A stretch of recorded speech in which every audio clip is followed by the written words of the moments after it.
तकरीबन 16 साल पहले मैंने अपनी इंजीनियरिंग मुकम्मल करने के बाद पाकिस्तान से यूरोप आने का फ़ैसला किया ताकि अपनी हायर स्टडीज़ यहाँ यूरोप से इंग्लैंड से करूँ। ख़ास तौर पर जर्मनी वगैरह, फ्रांस वगैरह या इटली, स्पेन, ये नाम तो मशहूर थे, नाम सुने हुए थे और बहुत सारे दूसरे मुल्कों के भी नाम सुने थे, लेकिन वहाँ पे स्टडी प्रोसेस क्या है, लोग कैसे जाते हैं और क्या क्या रिक्वायरमेंट्स होती हैं, इन चीज़ों का अंदाज़ा नहीं था। बिल्कुल भी इंफॉर्मेशन नहीं थी।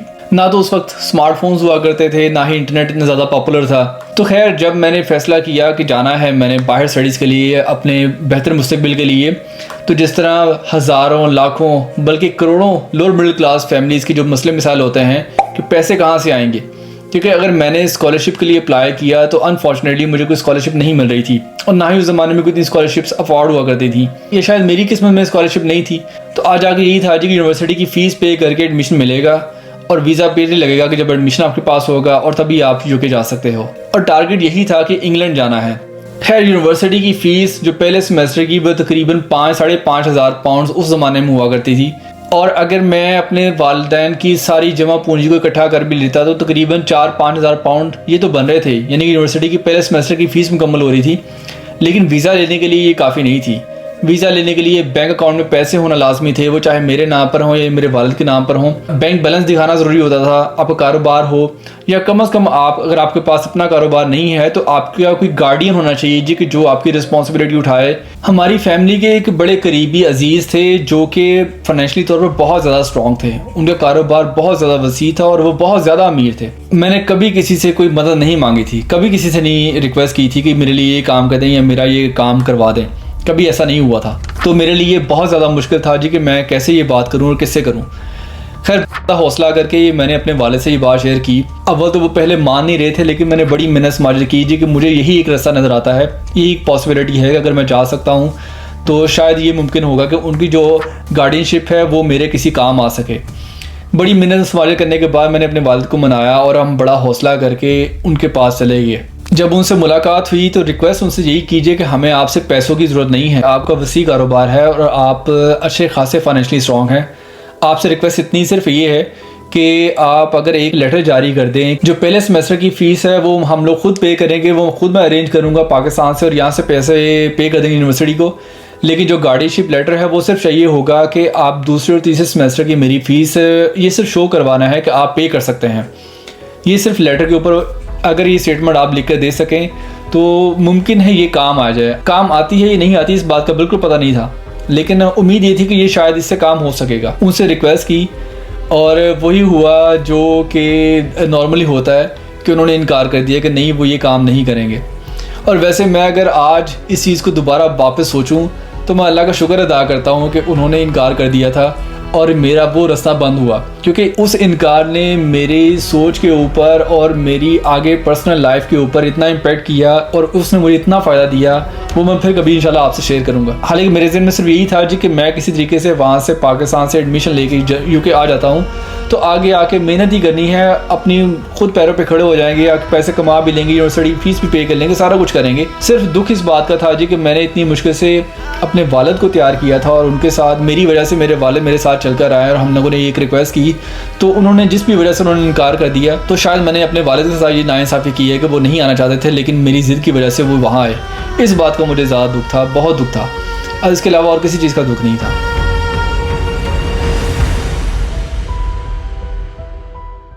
खैर, वक्त बदला, अल्लाह ताला ने रस्ते दिखाए और अल्हम्दुलिल्लाह अदनान अपने बलबूते पर यूरोप आया, हायर स्टडीज़ के लिए आया। आज आपसे बात करने का मकसद अपनी स्टोरी शेयर करना फ़िलहाल नहीं है। अपनी स्टोरी इंशाल्लाह मैं कभी आपसे फिर डिस्कस करूँगा कि किन किन रस्तों से गुजर कर, किन हालात से गुजर कर मैं कहाँ पहुँचा हूँ और अल्हम्दुलिल्लाह क्या क्या अचीव किया है। आज मेरा ये छोटी सी स्टोरी आपसे शेयर करने का मकसद ये है कि मैं यहाँ पर बैठा अब सोचता हूँ कि जिनके पास पाकिस्तान में पैसे होते हैं, जो अपने बच्चों को स्पॉन्सर कर सकते हैं या जो खुद पैसे कमाते हैं, वो स्टडी वीज़ा लेकर या जॉब सीकर वीज़ा लेकर या वैसे स्पॉन्सरशिप पर यूरोप आ जाते हैं अपनी ज़िंदगी को और बेहतर करने के लिए। या कुछ लोग ऐसे लकी भी होते हैं जिनको स्कॉलरशिप मिल जाती है और उसकी बेसिस पे वो यहाँ बाहर आ जाते हैं। लेकिन ऐसे और कितने अदनान होंगे जो पाकिस्तान में कुछ करना चाहते होंगे, जो आगे स्टडी करना चाहते होंगे, जिनके कुछ ख्वाब होंगे, जो अपनी फाइनेंशियल सिचुएशंस को बेहतर करने के लिए मेहनत करना चाहते होंगे, लेकिन उनके रास्ते में छोटी छोटी रुकावटें होंगी, छोटे छोटे मसले मसाइल होंगी या वो छोटी सी चीज़ें होंगी जो उनको अगर हल कर दी जाएँ तो वो उनको एक पुश मिल सकता है, वो अपनी ज़िंदगी को बेहतर करने के लिए मज़ीद काम कर सकते हैं। मेरे दिल में ये बड़ी बात आती है कैसे और कितने अदनान हो गए पाकिस्तान में। तो ये बात मेरे दिल में अल्लाह ताला ने डाली और मैंने सोचा कि मैं अपने कंफर्ट जोन से बाहर निकल के ऐसा और क्या कर सकता हूँ जो किसी एक और इंसान की, किसी एक और अदनान की ज़िंदगी को बेहतर करने के लिए मैं ऐसा क्या रोल प्ले कर सकता हूँ। इस पर मैंने थोड़ा सा सोचा और एक कंक्लूजन पे निकला कि मैं इंशाल्लाह with in very soon Pakistan से 2 ऐसे लोगों की हेल्प करूँगा जो यहाँ जर्मनी में आके अपने बेहतर मुस्तकबिल के लिए स्टडी करना चाहते हैं या यहाँ पर आके काम करना चाहते हैं। अब स्टडी करने के लिए तो आपको पता है कि ब्लॉग अकाउंट की ज़रूरत पड़ती है और वो आज के ज़माने में 11,200 या 11,300 यूरो हैं। इतना अभी मेरे पास पोटेंशियल नहीं है कि मैं फ़ाइनेंशियल तौर पर लोगों की डायरेक्ट ये मदद कर सकूं, लेकिन इसका एक दूसरा हल है। पाकिस्तान से बहुत सारे लोग हाउस बिल्डिंग करने के लिए जर्मनी आना चाहते हैं और जर्मनी में पाकिस्तान से बैठे हाउस बिल्डिंग कॉन्ट्रैक्ट लेना काफ़ी ज़्यादा मुश्किल है। इस तरह के बहुत सारे मैसेजेस मुझे आते हैं इंस्टाग्राम पर, फेसबुक पर या इवन के यूट्यूब कमेंट्स में भी कि लोग कोशिश करते हैं लेकिन उनको हाउस बिल्डिंग नहीं मिलती। House building actually vocational training होती है। अगर आपको हाउस बिल्डिंग का नहीं पता तो उसका लिंक यहाँ लेफ्ट या राइट पर आएगा। मैंने एक वीडियो बनाई है डिटेल, आप वो वीडियो प्लीज़ चेक कीजिएगा ताकि आपको पता हो मैं हाउस बिल्डिंग या वोकेशनल ट्रेनिंग किस बारे में बात कर रहा हूँ। लेकिन जिनको ऑलरेडी पता है और वो हाउस बिल्डिंग यहाँ जर्मनी से करना चाहते हैं लेकिन उनको कोई कॉन्ट्रैक्ट नहीं मिल रहा, वो कोई पोजीशन सिक्योर नहीं कर पा रहे, उनके लिए मैं इंशाल्लाह कोशिश करूंगा और इसी साल 2 लोगों के लिए वोकेशनल ट्रेनिंग कॉन्ट्रैक्ट इंशाल्लाह ऑफ़र किए जाएंगे। और ये वोकेशनल ट्रेनिंग का कॉन्ट्रैक्ट आपके लिए बिल्कुल फ्री ऑफ कॉस्ट होगा, आपसे कोई भी पैसा नहीं लिया जाएगा। जिस तरह पाकिस्तान में लोग कंसल्टेंट हैं जो इस तरह के कॉन्ट्रैक्ट ऑफर करते हैं लेकिन उसके बिहाफ पे बहुत सारे पैसे लेते हैं, चार्ज करते हैं, मैं इंशाल्लाह आपसे कोई पैसा नहीं लूँगा। और यहाँ पर हाउस बिल्डिंग का ये कॉन्ट्रैक्ट लेने के लिए अगर कोई मुझे और एफर्ट करनी पड़े, फ़र्ज़ करें फाइनेंशियल तौर पर कोई एफर्ट करनी पड़े, तो वो भी मैं अपनी पॉकेट से करूँगा। मैं इंशाल्लाह वो भी पैसे आपसे चार्ज नहीं किए जाएंगे, यानी कि कॉन्ट्रैक्ट की हद तक आपको कोई भी पैसे नहीं पे करने पड़ेंगे। अब यहाँ पर 2 इंपॉर्टेंट बातें हैं कि हम आगे प्रोसीड कैसे करेंगे। सबसे पहला इंपॉर्टेंट पॉइंट है आपके डॉक्यूमेंट्स, और डॉक्यूमेंट्स में सबसे इंपॉर्टेंट है आपका जर्मन लैंग्वेज सर्टिफिकेट जो कि कम से कम B1 लेवल तक लाजमी होना चाहिए। अगर B2 है तो ज़्यादा अच्छी बात है, लेकिन कम से कम B1 होना चाहिए। आपके पास ऑलरेडी सर्टिफिकेट है या इनकमिंग डेज या वीक या अगले महीने तक आप एग्ज़ाम दे दोगे और आपके पास B1 का सर्टिफिकेट होगा तो तभी आप एलिजिबल हो अप्लाई करने के लिए।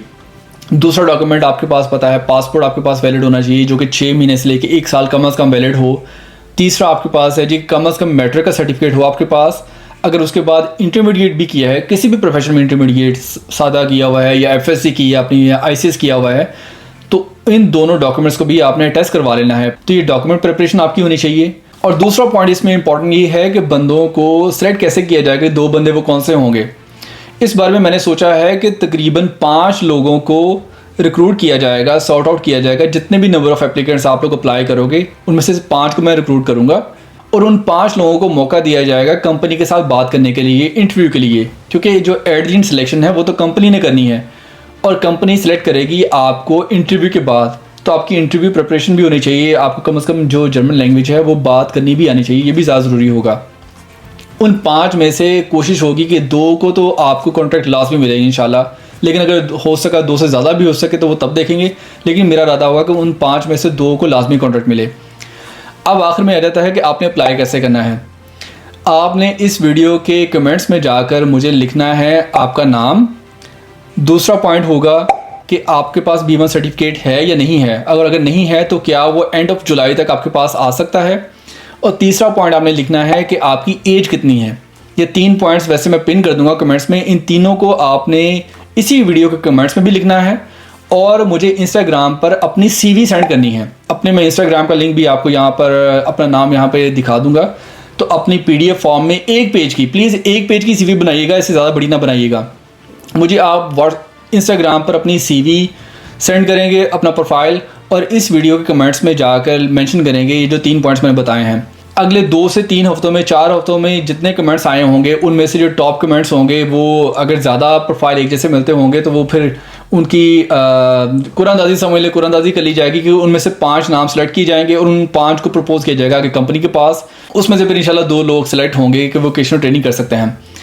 अच्छा, आप अब सरप्राइज होंगे जी कि प्रोफेशन कौन से होंगे, क्योंकि हाउस बिल्डिंग तो बहुत सारी डिफरेंट हो सकती हैं।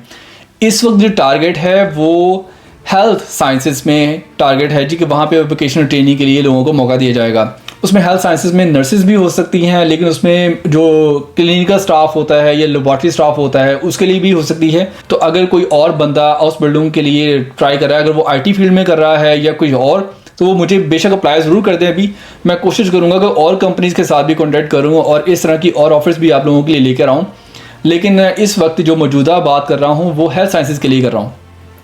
तो अब ज़्यादा से ज़्यादा लोग आप लोग अप्लाई करो, मेरी तरफ से ये कोशिश है। इसमें कितना मैं कामयाब होता हूँ ये अल्लाह बेहतर जानता है, लेकिन कम से कम मैंने नियत की है और इंशाल्लाह अब कामयाबी अल्लाह ताला देगा कि कम से कम 2 ऐसे लोग जो पाकिस्तान में हाउस बिल्ड का कॉन्ट्रैक्ट लेकर जर्मनी डायरेक्ट आएंगे और यहाँ पर आके अपनी हाउस बिल्डिंग करेंगे भी, मुकम्मल करेंगे। ये बड़ी इंपॉर्टेंट बात होगी क्योंकि हाउस बिल्डिंग मुकम्मल करना, कंपनी के साथ कॉन्ट्रैक्ट बहाल रखना, ये बड़ा इंपॉर्टेंट होगा।